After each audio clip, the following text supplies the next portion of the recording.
আপনাদের সকলকে আমন্ত্রণ আরেকটি নতুন বই শোনার মন স্থির করার জন্য। আজ শুরু করছি জিম রনের লেখা 7 strategies for wealth and happiness. বইটি বাংলায় অনুবাদ করছেন ফজলুর রাব্বি। আজ অধ্যায় 8, কিভাবে একজন দক্ষ সময় ব্যবস্থাপক হওয়া যায়। চলুন শুরু করি। আশা করছি পুরো অডিওটির সাথেই থাকবেন। দক্ষিণ আফ্রিকায় বক্তৃতা দিতে যাওয়ার সময় আর্নল্ড রেনেটের লেখা একটি সংক্ষিপ্ত নিবন্ধে আমার চোখ আটকে গেল। লেখাটি আমার অনেক পছন্দ হলো। এতে লেখা ছিল, সবকিছুর কাঁচামাল হলো সময়, এর মাধ্যমে সব সম্ভব, একে ছাড়া কিছুই সম্ভব নয়। প্রতিদিনকার সময় একটি আশ্চর্যের বিষয়, এতে যে কেউ অবাক হবে, অবশ্য কেউ যদি ব্যাপারটিকে সেভাবে পরীক্ষা করে। আপনি সকালে ঘুম থেকে উঠলেন, আপনার কাছে রয়েছে 24টি ঘন্টা, যা শুধু আপনার। এগুলো আপনার সবচেয়ে দামি সম্পদ। এগুলো কেউ কেড়ে নিতে পারবে না, চুরিও করতে পারবে না। সবার যতটুকু আছে আপনারও ততটুকু আছে। এই 24টি ঘন্টা এখানে কাজে লাগানো হয়নি। একে কাজে লাগানোর দায়িত্বভার সম্পূর্ণ আপনার উপর। জীবনের সম্পদ ও মেধার কোনো অভিজাত্য নেই। মেধাবীকে কখনো অতিরিক্ত 1 ঘন্টা সময় দেওয়া হয় না। এখানে কোনো শাস্তিও নেই। আপনি এই মূল্যবান সম্পদ নষ্ট করলেও 24 ঘন্টার 1 ঘন্টাও কমে যাবে না। ভবিষ্যতে কি হবে আপনি তা জানেন না। ঋণগ্রস্ত হওয়া অসম্ভব। আপনি কেবল চলন্ত মুহূর্তকে নষ্ট করতে পারেন, ভবিষ্যৎকে নয়। ভবিষ্যৎ আপনার জন্য সংরক্ষিত। আমার কাছে একে অলৌকিক মনে হয়, তাই না? আপনার প্রতিদিন বাঁচার জন্য 24 ঘন্টা সময় আছে। এর থেকে আপনি সুস্থ, সুখ, অর্থ, সন্তুষ্টি, শ্রদ্ধা ও আপনার অবিনশ্বর আত্মার জন্য রত্ন তুলে আনতে পারেন। এর সঠিক ও কার্যকর ব্যবহারে আমাদেরকে নিশ্চিত করতে হবে। এর প্রয়োগ করতে গিয়ে আপনি যদি রোমাঞ্চিত হবেন, আপনার সুখ, যার জন্য আপনি কঠোর পরিশ্রম করেন, তাই নির্ভর করে আপনার সময়ের সুষ্ঠু ব্যবহারের উপর। এই 24 ঘন্টা আয় থেকে যদি খরচগুলোকে বাধা দেওয়া না যায়, তবে অনির্দিষ্টকালের জন্য জীবনে তালযোগ পেকে যাবে। প্রতিদিনের সময়ের ক্ষেত্রে আমরা কাউকে কখনো অতিরিক্ত সময় পাবো না। আমাদের সময় সর্বদা একই পরিমাণ থাকবে। সময়কে কাজে লাগাতে 4টি দৃষ্টিভঙ্গি। আমাদের জীবনের সবচেয়ে মূল্যবান সম্পদ হচ্ছে সময়। সময়ের ব্যবহারের উপরে আমাদের জীবনের সাফল্য নির্ভর করে।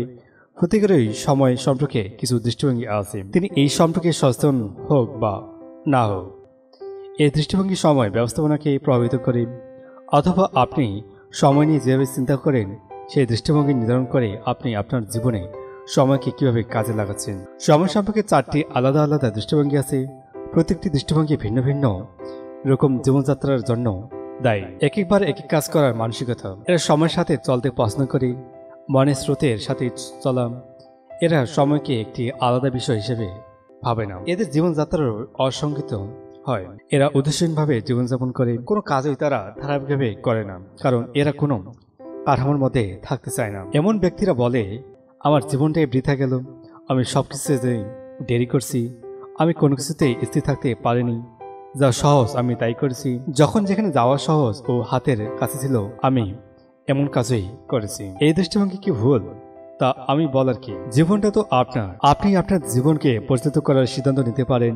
তবে আপনার দৃষ্টিভঙ্গি যদি এমন হয়, তবে জীবনে উন্নতি করার মহাসড়ক তো দূরের কথা, সাফল্যের অলিগলিতেও খুঁজে পাবেন না। একটি উন্নত জীবন গঠন করতে একই কাজ করার মানসিকতা কোনো কাজে দেয় না। 9টা 5টা মানসিকতা। কিছু মানুষ আছে যারা সময় সম্পর্কে উদাসীন, কিছু মানুষ আছে যারা সময় সম্পর্কে বেশি সতর্ক, আর কিছু মানুষ আছে এদের মাঝামাঝি, যারা সময় সম্পর্কে ভিন্ন ধরনের মনোভাব পোষণ করে। বেশিরভাগ মানুষই আসলে এমন। এর একটি নির্দিষ্ট পরিমাণ চাপ নিয়ে ভালো কাজ করতে পারে। এক সময় তারা অনেক কাজ করে।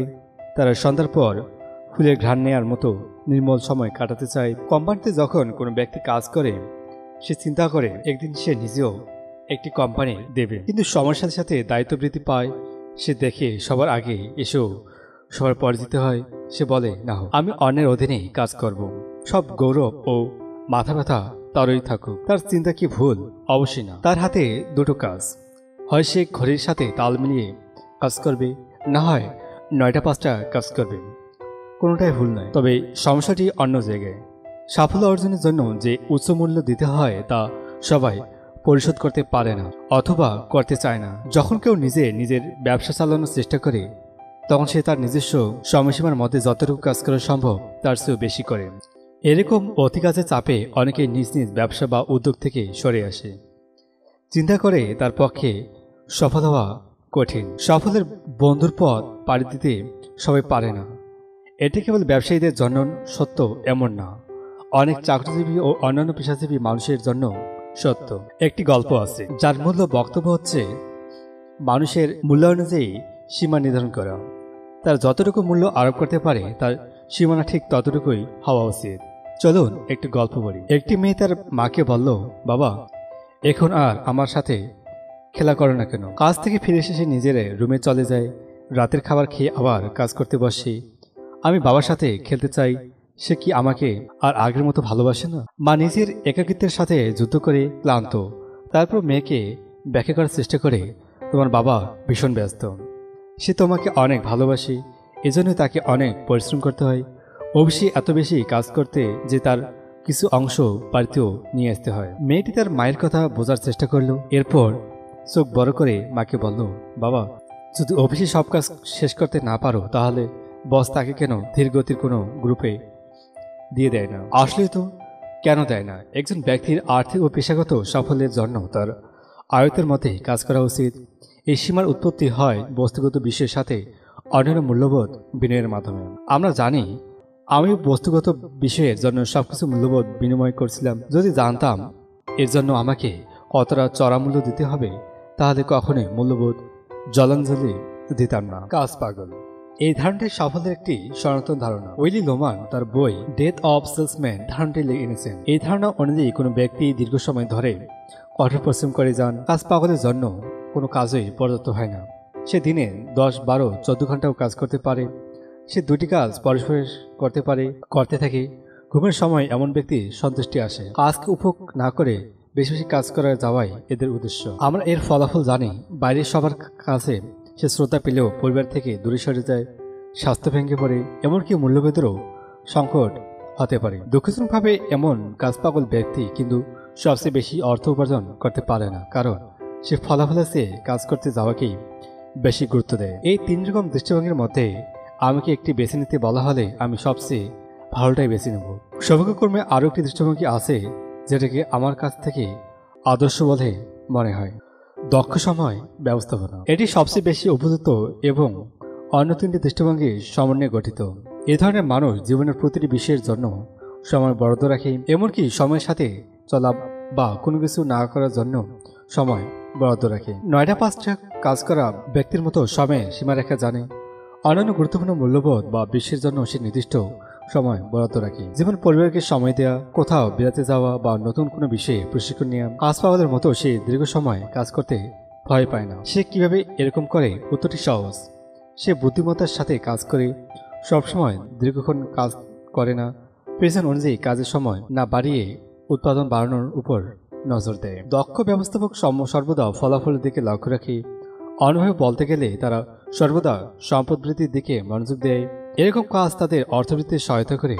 সম্পত্তি ক্রয় বা ব্যবসা প্রতিষ্ঠান মাধ্যমে তারা সম্পদ বৃদ্ধি করে থাকে।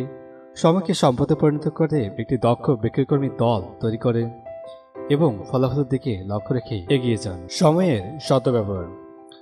সময় ব্যবস্থাপনার একটি প্রধান সূত্র আছে, হয় আপনি সময়কে নিয়ন্ত্রণ করবেন, না হয় সময় আপনাকে নিয়ন্ত্রণ করবে। এক সিদ্ধান্তের বিষয়ে আপনার সময় নিয়ন্ত্রক কে হবে, আপনি নাকি অন্য কেউ? আপনার সময়কে নিয়ন্ত্রণ না করলে তা অন্য কেউ নিয়ন্ত্রণ করবে। সময় নিয়ন্ত্রণ করতে হলে একে ব্যবস্থাপনার অধীনে আনতে হবে। সবচেয়ে ভালো কৌশল হচ্ছে না বলা। আপনাকে না বলতে শিখতে হবে। না বলতে আমার এখনো সমস্যা হয়। ভালো মানুষ হওয়ার জন্য সবকিছুতে হা বলা সহজ। এর মানে হলো আমরা অভিযোগ এড়ানোর জন্য সবকিছুতে হা বলে অনেক সময় পাশ কাটিয়ে দিই। আমাদের যদি ভিন্ন মত থাকে তবুও আমরা একমত হই, এটা অনেক সময় নষ্ট করি। অবশেষে আমি সুন্দর করে না বলতে শিখতে পেরেছি। কিভাবে? আমি বলি, আমার মনে হয় না আমি পারবো, যদি পারি তো জানাবো। মানুষদের সুখবর দেয়া কি ভালো নয়? বিশেষ করে কাজটাই আপনি করতে পারবেন এটা জানানো। পরীক্ষা করে দেখুন, এটি বেশ কাজে দেয়। আমার এক বন্ধু রন রেন্ট বলে, অতিরিক্ত কথা বলে নিজের সমস্যা বাড়িও না। আপনার সময়কে নিয়ন্ত্রণ করার আরেকটি উপায়, যখন যা করবেন মনোযোগ দিয়ে কেবল তাই করবেন।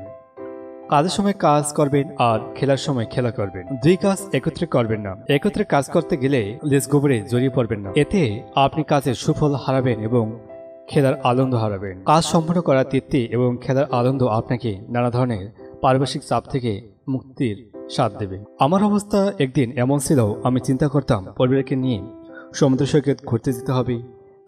তাদেরকে কথা দিয়েছি, কথা না রাখতে পারলে তারা কি মনে করবে। তাই তাদের নিয়ে সৈকতে গেলাম। সৈকতে গিয়ে ভাবতে লাগলাম, এখন আমার অফিসে থাকার কথা, এখানে কেন এলাম? কত কাজ পরে আছে, তাড়াতাড়ি ফিরতে হবে। ফলাফল, আনন্দের সময় কাজের কথা ভেবে আমি পুরো সময় নষ্ট করলাম। আবার আমি ভিন্ন ধরনের চিন্তাও করে আমার কাজের সময় অপচয় করতাম। আমার একটি মোটরসাইকেল আছে। একদিন আমি চিন্তা করলাম মোটরসাইকেলটা নিয়ে সকালবেলা একটু ঘুরে আসবো। তবে সেদিন আমি মোটরসাইকেল নিয়ে বের হইনি। অথচ সারাদিন আমি মোটরসাইকেল নিয়ে চিন্তা করে গেলাম। আমার অফিসে গিয়েও এই একই চিন্তা রয়ে গেল। বর্তমানে বক্তৃতা বা অন্য কোনো কাজের জন্য স্পেন, আফ্রিকা বা অস্ট্রেলিয়াতে গেলে কাজটিকে ভ্রমণ হিসেবেই চিন্তা করি। প্রতিদিন বক্তৃতা, সাক্ষাৎকার ও সভা সমিতিতেই কেটে যায়। যখন ব্যবসাসঙ্গত কাজ শেষ হয়ে যায় তখন আমি বাকি সময় এলাকা ঘুরে বেড়াই এবং আনন্দ উপভোগ করি। এখন আমার বেশ ভালোই লাগে। এই শিক্ষা আমার জীবনে এক গুরুত্বপূর্ণ শিক্ষা। আমার এক বন্ধু কাজ করার জন্য একটি সময়সূচি তৈরি করছে। এক সপ্তাহ কাজ করা এবং এক সপ্তাহ কাজ না করা। সে এর নাম দিয়েছে এক সপ্তাহ কাজ আর এক সপ্তাহ আনন্দ। আপনি যদি ছুটির দিন গণনা করেন তো দেখবেন সে কাজ করে 5 দিন আর আনন্দ করে সময় কাটায় 9 দিন। এ এক বিলাসিতা, তাই না? যাই হোক, এই 5 দিনে সে সত্যি পূর্ণ মনোযোগ দিয়ে শুধু কাজই করে, অন্য কিছু নয়। আপনার কাছে তার এভাবে কাজ করার রীতিমতো অবশ্য মনে হয়। এই 5 দিনে সে তার সবটুকু চেষ্টা দিয়ে কাজ করে ক্রমাগত করতে থাকে। তারপর সে সবকিছু বন্ধ করে পরিবারকে নিয়ে সময় কাটাতে বেড়াতে চলে যান। অসাধারণ। আত্মজ্ঞান। সময় ব্যবস্থাপনার একটি বিশেষ নিয়ম হলো নিজেকে জানা। আমাদের দেহ একটি যান্ত্রিক ঘড়ির মতো কাজ করে। দেহের ভিতর এই ঘড়িটি আমাদের দৈনন্দিন কাজের জোয়ার ফাটা বা উত্থান পতন নিয়ে নিয়ন্ত্রণ করে। আমাদের সবচেয়ে উৎপাদনশীল সময় বা যখন আপনার কাজ করার আগ্রহ বেশি থাকে সে সময়টিকে বের করুন। যদি তা সকলের জন্য সময় হয় তবে আপনার বড় বড় গুরুত্বপূর্ণ কাজগুলো একই সময় করার চেষ্টা করুন। উদাহরণস্বরূপ, যদি আপনার কাজ হয় অন্যদের সাথে কথা বলে তাদেরকে কোনো পণ্য বা সেবা সম্বন্ধে বোঝানো, তাহলে মিটিংগুলো নাস্তা করার পরেই সেরে ফেলার চেষ্টা করুন। কিন্তু যদি এর বিপরীত হয়, দুপুরে খাবার আগে আপনি নিজের নামও মনে করতে না পারেন, তবে গুরুত্বপূর্ণ কাজগুলো বিকাল বা সন্ধ্যার জন্য রেখে দিন। এরপর নিজের অভ্যাস পর্যালোচনা করুন, যেমন নিজের পত্রগুলো গুছিয়ে রাখুন, তথ্যাবলী নিয়মিত পর্যালোচনা করুন। আপনার আর্থিক বিবরণী বা আয় ব্যয়ের হিসাব করার কথা থাকলেও তা যদি না করে থাকেন তবে আজই করুন। আপনি যদি না পারেন তবে অন্য কারো সাহায্য নিন, আর তা যদি না করেন নিজের হিসাব নিকাশ বা তথ্যাবলী পর্যালোচনা না করেন, তা আপনাকে ভবিষ্যতে ক্ষতির সম্মুখীন করবে। আপনি হয়তো কিছু পারেন না সেই কাজ অন্যকে দিয়ে করিয়ে নিতে পারেন। অন্য লোকের মাধ্যমে কাজ করানো মন্দ নয়, কিন্তু আপনি যদি আপনার কাজের দায়িত্ব না নেন তবে তা মারাত্মক হয়ে দাঁড়াবে। অবশ্য আপনাকে দুর্বলতা আপনার বিপদে ফেলবে না, কিন্তু আপনি যদি দায়িত্ব নিতে না শেখেন তবে আপনি ভীষণ বিপদে পড়বেন। কয়েক বছর আগে আমার অফিসের কর্মীরা এই সিদ্ধান্ত পৌঁছল যে আমি ডাকপিয়ন হিসেবে খুব একটা ভালো নয়। যেহেতু আমার প্রায় ভ্রমণ করতে হয়, তাই তারা প্রায় কাগজপত্র সেই জায়গায় কোনো এক ঠিকানায় পৌঁছে দিতে বলে। আমি অন্যমনস্কভাবে কাগজটি কোটের পকেটে রাখতে কথা বলি। ঠিক আছে, আমার প্রায় সেসব কাগজ লন্ড্রির লোকেরা ফেরত দিয়ে যায়। এরপর থেকে আমার কর্মীরা আমাকে 5 বছর বয়সী শিশুর সাথে তুলনা করতে আরম্ভ করলো। এরপর তারা বলল এই কাগজটি নিউ ইয়র্কে পৌঁছাতে হবে। এবার কি আপনি সত্যি পৌঁছে দিতে পারবেন? আমি বললাম, অবশ্যই, তোমরা নিশ্চিত থাকতে পারো, আমি উদাসীন নই। বলাই বাহুল্য, যখন ফিরলাম তখন আমার ব্রিফকেসের মধ্যে সেই কাগজটি পাওয়া গেল। এখন আর আমাকে বলতে হয় না। কোনো নতুন কর্মী এলে পুরনোরা বলে কোনো কাগজ কোথাও পাঠানোর জন্য চেয়ারম্যানকে দিও না, তিনি আমাকে কিছুতে ভালো কিন্তু ডাকপিয়ন হিসেবে খুব বাজে, অন্য কোথাও উপায় বের করতে নাও। আমি এটাই বলতে চাইছি, যতদিন পর্যন্ত আপনার দুর্বলতা আপনাকে লক্ষ্য অর্জন থেকে সরাতে না পারে ততদিন ঠিক আছে। আপনি যদি সবকিছুতে পারদর্শী নন, এটা মেনে নেওয়া লজ্জার কোনো বিষয় নয়। প্রকৃতপক্ষে নিজেকে জানা সময় ব্যবস্থাপনার একটি গুরুত্বপূর্ণ দিক। টেলিফোন। আমরা সবাই টেলিফোন চালাতে অভ্যস্ত। এখন তো সবার হাতে হাতে মোবাইল। বর্তমানে একটি সহজলভ্য যে প্রতিটি বাড়িতে প্রতিটি মানুষের হাতে যন্ত্রটি বিদ্যমান। এখন গাড়িতেও কথা বলার মতো, কাউকে ফোন দেওয়ার মতো নানান সুযোগ সুবিধা যোগ করা হয়েছে। আমাদের গাড়িতেও এই ধরনের সুবিধা ছিল।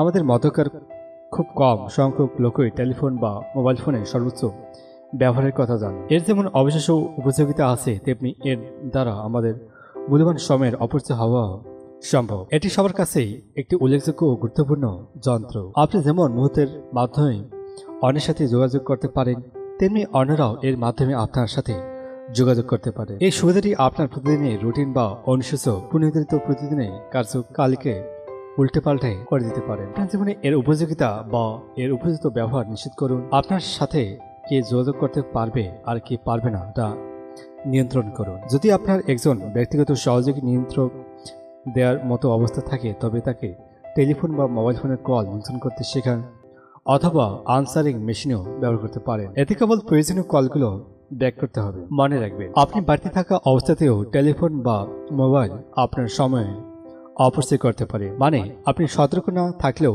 অন্যরা আপনার অবসর সময়ে অনুপ্রবেশ করবে। এরকম করতে দেবেন না। পরিবার ও বন্ধুদের সময় কাটানোর সময় বা টেলিফোন বা মোবাইল এড়িয়ে চলুন। হয় আনসারিং মেশিন ব্যবহার করুন, না হলে অন্য কোনো উপায়ে নিজের অবসর সময়কে আনন্দকে রক্ষা করুন। টেলিফোন বা মোবাইলে অনেক ধরনের ব্যবস্থা আছে। একবারে বন্ধ করতে পারেন, নীরব করে রাখতে পারেন প্রভৃতি। টেলিফোন বা মোবাইল আলাপ করার চেয়ে অবসর সময়টুকুতে আপনার পরিবার ও বন্ধুরা বেশি গুরুত্বপূর্ণ। ইনকামিং কলগুলো নিয়ন্ত্রণের পাশাপাশি আউটগোয়িং কলগুলো সুন্দর করে নিয়ন্ত্রণ করুন। আদর্শ সূচি তৈরি করে রাখুন। অপ্রয়োজনীয় ফোন কলকে আমরা যথেষ্ট সময় বা অর্থ অপচয় করি। কখনো নিজেকে বলতে শুনছেন, তোমাকে কিছু বলতে চেয়েছিলাম, এখন কি মনে করতে পারছি না, পরে ফোন দিচ্ছি। আবার কখনো এই ধরনের কথা বলি। এতে যেমন আমাদের মূল্যবান সময় অপচয় হয়, তেমনি অপেশাদারিত্বও প্রকাশ পায়। কোনো ফোন করে কি বলতে চান তার ছোট্ট করে একটি কাগজে সংক্ষেপে লিখে রাখুন। একে বলা হয় আদর্শ সূচি তৈরি করা। কি আলোচনা করব তা সূচি বা তালিকা তৈরি করা। আরেকটি সমাধান হচ্ছে প্রতিটি ফোন কলের আগে মূল কথাগুলো পয়েন্ট আকারে লিখে রাখুন। এতে প্রতিটি কথোপকথন সংক্ষিপ্ত ও ফলপ্রসূ হবে। পেশাদারিত্ব বাড়বে। প্রতিটি ফোন কলের রেকর্ডও থাকবে। কোনোটি কথোপকথন মনে রাখতে চাইলে এগুলো দেখে মনে করতে পারবেন। ধরুন জনকে বললেন, জন, অন্যদিকে যে 4টি বিষয় নিয়ে কথা হলো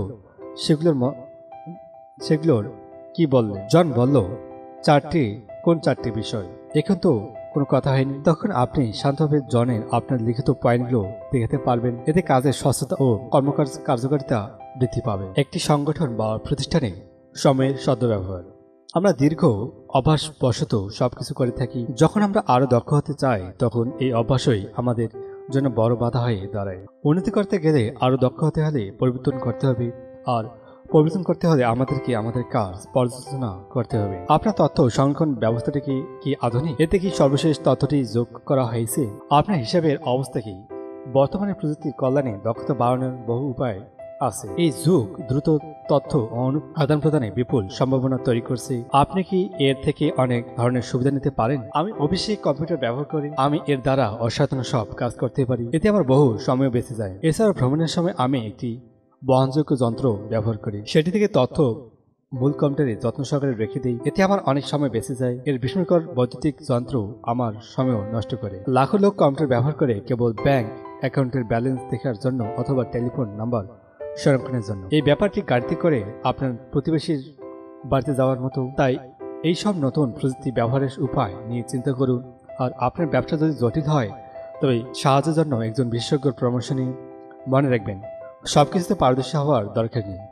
আপনার দুর্বলতা কাটানোর জন্য অন্যরাও আছে। আমাদের কাজ ভালোর সময় ঠিক প্রশ্ন করার মাধ্যমে আপনার অনেক সময় বেঁচে যেতে পারে। আচরণগত মনোবিজ্ঞান আমরা শিখেছি সবকিছুই কোনো কিছুর ফলাফল। কোনো সমস্যা এলে ধরে নেওয়া হয় এর চেয়েও বড় সমস্যা আসছে। মূল বিষয় জানতে হলে প্রশ্ন করতে হবে। এরকম মুহূর্তে তাড়াহুড়ো করা সিদ্ধান্ত নেওয়া উচিত নয়।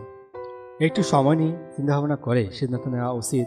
অনুবাদক, আমার ব্যক্তিগত অভিজ্ঞতা থেকে বলছি, যখন আপনি অন্যদের দিয়ে কাজ করাবেন, তখন প্রায় দেখবেন হঠাৎ কোনো এক সমস্যা উদয় হয়। কর্মচারী হয়তো সমস্যা বর্ণনা করে বলছে, স্যার এখানে কি করব? আমাকে যখন আমার এক সহযোগী এরকম বলে, তখন আমি বলি, আমি একটু চিন্তা করে নিই, 1 ঘন্টা পর জানাচ্ছি। প্রায় দেখা যায় হঠাৎ উদয় হওয়া কোনো সমস্যা তৎক্ষণাৎ মনে হয় বিরাট কিছু, কিন্তু কিছু সময় পর দেখা যায় এ কোনো সমস্যা নয়। সহযোগী বা কর্মচারীরা ঠিক করে ফেলে অথবা আমি একটু সময় নিয়ে চিন্তা করে উপযুক্ত সমাধানে আসি। ধরি মেরি নামক এই কর্মচারী বিক্রিকর্মী হিসেবে কাজ করে। বিক্রি করতে না পারলে আমরা বলতে পারি মেরিকে বিক্রয় কৌশলের উপর প্রশিক্ষণ দেওয়া উচিত, বা সুপারভাইজারকে জিজ্ঞেস করতে পারি মেরি কেন বিক্রি করতে পারছে না। তিনি হয়তো বলবেন সে ঠিকমতো ফোন করতে পারছে না। কেন? কারণ সে সকাল সকাল কাজ শুরু করে না। আমরা এখানে থেকে মেরিকে তাড়াহুড়া কাজ শুরু করার পরামর্শ না দিয়ে আরো গভীরে যাওয়ার চেষ্টা করি। মেরি কেন তাড়াতাড়ি কাজ শুরু করতে পারছে না?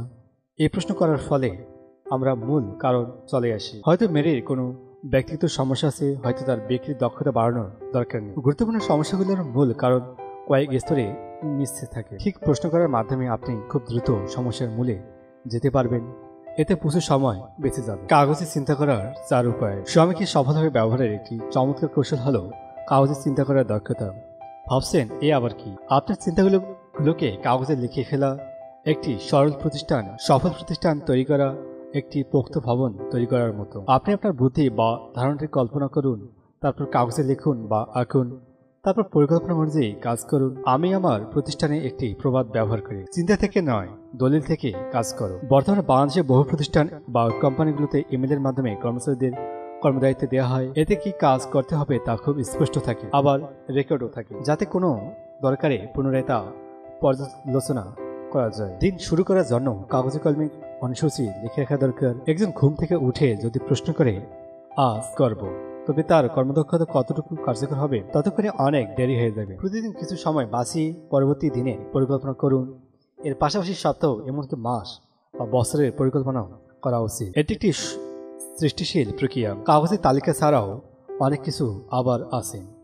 জীবনের পরিকল্পনার ক্ষেত্রে 4টি আলাদা আলাদা পদ্ধতি ব্যবহার করতে পারেন। দিনপঞ্জি বা ডায়েরি। আমি সভা সমিতি বা প্রশিক্ষণ দিতে গিয়ে যেসব বক্তৃতা দিই সেগুলোতে সর্বদা দিনপঞ্জি বা ডায়েরি রাখার গুরুত্বপূর্ণ উপর অনেক কথা বলি, কারণ আমার দৃঢ় বিশ্বাস সফল জীবনযাপনের জন্য ডায়েরি বা এটি নোট খাতার তথ্য লিখে রাখার অবশ্যই খুব অপরিহার্য। এটি আপনার জীবনে আসা সমস্ত ইতিবাচক বা তথ্য বা জ্ঞানের সংগ্রহ। ভালো কোনো বুদ্ধি বা ধারণা যে কোনো জায়গা থেকে জন্ম নিতে পারে।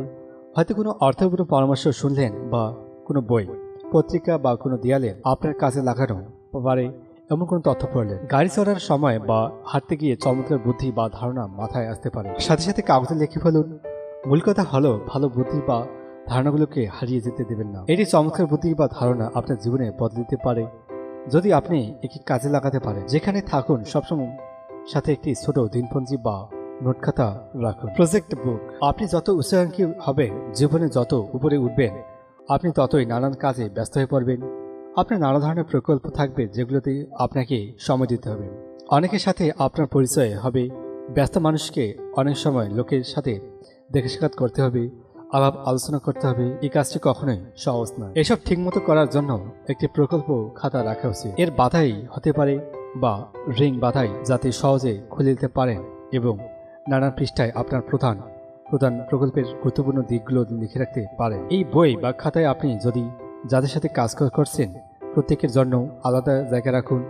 প্রতিটি ব্যক্তির নামের নিচে তার সম্বন্ধে উপযুক্ত টুকে রাখুন। প্রত্যেকের দক্ষতা, পারিবারিক ইতিহাস, লক্ষ্য, সামর্থ্য, চাহিদা ইত্যাদি ছাড়াও আপনি যা যথার্থ মনে করেন তা লিখে রাখুন। একজন ব্যবস্থাপক হিসেবে আপনার বিক্রয় তথ্য, দক্ষতা ও যোগ্যতা সব বিভিন্ন ধরনের সম্পর্কে ধারণা থাকা উচিত। এভাবে কর্মীদের ও কোম্পানির পারদর্শিতা মূল্যায়ন করতে পারবেন। আপনার চাকরি, ব্যবসা বা প্রতিটি বিভাগের জন্য একটি ব্যবহার করতে পারেন। আপনি প্রজেক্ট অনুযায়ী শ্রেণীবিভাগ করতে পারেন। মূল বিষয়টি হলো তথ্যপাত্র জোগাড় করে রাখা, যাতে প্রয়োজনের সময় ফাইল খুঁজতে গিয়ে বহু সময় অপচয় না হয়। প্রজেক্ট বুকের বিষয়টি আপনার ব্যক্তিগত জীবনে ব্যবহার করতে পারেন। যেমন আপনার প্রতিটি সন্তানের জন্য একই পৃষ্ঠা রাখলেন। এ কি অদ্ভুত শোনাচ্ছে? আমি যদি জিজ্ঞেস করি আপনার সন্তানের সর্বশেষ রিপোর্ট কার্ড সম্পর্কে কিছু মনে আছে কি? যদি থাকে তাহলে আগেরটার সাথে এর তুলনা কি করবেন? আপনার সন্তান কোন অনুষ্ঠানে সর্বশেষ আপনাকে নিয়ে যেতে চেয়েছিল, আপনি তা লিখে রেখেছিলেন? মনে করুন তো, সন্তানের সাথে আপনার সর্বশেষ আলোচনা কি ছিল কি নিয়ে। দেখুন, সন্তান কিন্তু তার বাবা মায়ের সাথে কাটানো সব সময় ঘটনা মনে রাখতে পারে। দুর্ভাগ্যবশত আমরা বাবা মায়েরা অনেক ব্যস্ত ও অমনস্ক থাকি। প্রতিটি বাচ্চার তথ্য টুকে রাখলে তা উন্নতি অবনতি সহজেই আমাদের চোখের সামনে ধরা পড়বে। সময় থাকতেই আমরা দরকারি পদক্ষেপ নিতে পারি। স্বাভাবিকভাবেই আপনার আর্থিক বিষয়গুলো এভাবে লিখে রাখতে পারেন। এতে বিনিয়োগ ও বীমার মতো বিষয়গুলো সম্পর্কে জানা সহজ হবে। একজন ব্যক্তির জীবন কোন রকমের চালিয়ে নেওয়ার জন্য কি দিনপঞ্জি বা প্রকল্প খাতার দরকার আছে? জীবন তো চলছেই, খাতা কলমে লেখার আবার কি দরকার? আপনার কি তাই মনে হয়? হতে পারে। যদি আপনি কোনো রকম আপনার জীবন কাটাতে চান তবে কোনো কথারই কোনো মানে হয় না। আর যদি আপনি সুখ ও সমৃদ্ধি অর্জনের জন্য কোনো সংগ্রামকারী একজন পুরুষ হন তবে এই পদ্ধতিগুলো বা সূত্রাবলী আপনার অগ্রগতিকে ত্বরান্বিত করবে। ক্যালেন্ডার, প্রতিদিনের দিনপঞ্জিকার মাধ্যমের কাগজে আপনার চিন্তাটি লিখে রাখতে পারেন। আমি এমন কোনো ক্যালেন্ডার কথা বলছি না যেখানে লেখার মতো পর্যাপ্ত জায়গা নেই।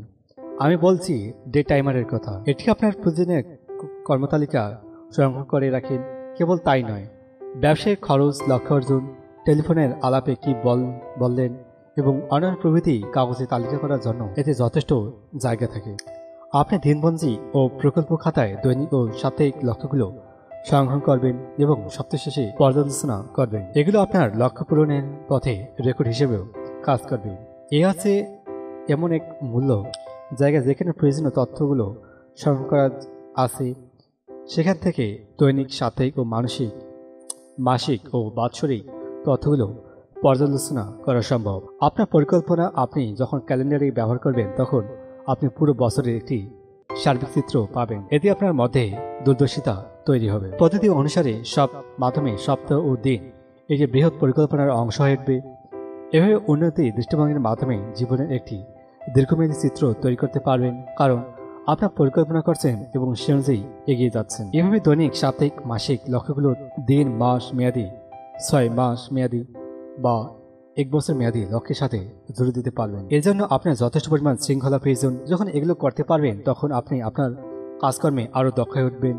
হয়তো সময়ের ব্যবস্থাপনার একটি দীর্ঘ পথ, তবে আমি নিশ্চিত যে আপনি এর দৃশ্য, স্বাদ ও অনন্য দক্ষ মানুষের সঙ্গে উপভোগ করবেন। আনন্দময় এক পরিকল্পনা। একটি পরিকল্পনা তখনই আনন্দময় হয়ে ওঠে যখন আপনি বিশ্বের বিভিন্ন মতামতের সম্মানের দৃষ্টিতে দেখুন, বিভিন্ন মানুষের শ্রদ্ধার পাত্র ভাবেন এবং আপনার লক্ষ্যকে ভালোবাসেন। প্রায় দেখা যায় আমার ক্রিকেট বা ফুটবল খেলতে গিয়ে পরিকল্পনা করি, কিন্তু নিজেদের জীবন পরিচালনার জন্য কোনো পরিকল্পনা গ্রহণ করি না। আপনার জীবনকে সুন্দর করতে প্রথম কাজ হচ্ছে পরিকল্পনা না করে কখনোই প্রতিদিন একটি দিন আরম্ভ করবেন না, কারণ প্রতিটি দিন হচ্ছে জীবনের অমূল্য অংশ। জীবন আর কিছুই না, প্রতিটি দিনের এক মহাসমাবেশ। আপনি যদি আপনার জীবনে সুখ ও সমৃদ্ধিশালী করতে চান তবে প্রতিটি দিন আরম্ভ করার পূর্বে দিনটিকে পরিকল্পনা করে নিন। প্রতিটি দিনকে পরিকল্পনা করুন। তবে এসব লেখা কাগজে কলমে পরিকল্পনা করা ক্লান্তিকর, আমিও জানি, কিন্তু আপনি এও নিশ্চিত জানেন পরিশ্রম করার পরেই আমাদের চেষ্টার ফলাফল সবচেয়ে মধুর হয়। কেবল আশা করলেই হবে না, প্রতিদিনকার পরিকল্পনা দক্ষতা অর্জন করতে পারলেই আপনি একটু করে সপ্তাহ দিকে এগিয়ে যাবেন। পরের সূত্রটি হলো পরিকল্পনা না করে কখনো একটি সপ্তাহ আরম্ভ করবেন না। সপ্তাহ শুরুর আগে পরিকল্পনা করে নিন। সপ্তাহ শেষে যদি নিজেকে প্রশ্ন করেন এই সপ্তাহে আমি কি অর্জন করতে চাই, তাহলে আপনার জীবন কেমন হবে? হয়তো এমন পরিকল্পনা করাটা কিছুটা কষ্টকর, তবে সপ্তাহের পরিকল্পনার অংশ হিসেবে যদি প্রতিদিনকার পরিকল্পনা করতে পারেন তাহলে সবকিছুই ঠিকঠাকভাবে এগোবে। যদি ফলে প্রতিদিনই ফলপ্রসূ হবে। যখন সাপ্তাহিক পরিকল্পনার দক্ষতা অর্জন করবেন তখন মাসিক পরিকল্পনাও করতে পারবেন। পরের সূত্রটি হলো পরিকল্পনা না করে কখনোই একটি মাস আরম্ভ করবেন না। আকাঙ্ক্ষা।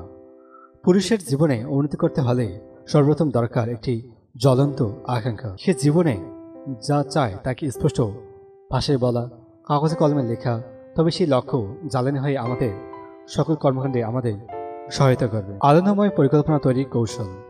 আপনার দুটি বিষয় মনে রাখতে হবে। প্রথমত, একটি পরিকল্পনা স্প্রেডশিটের মতো যেখানে অনেকগুলো সংখ্যা পরিবর্তে বহু ধরনের কাগজে তালিকা থাকে।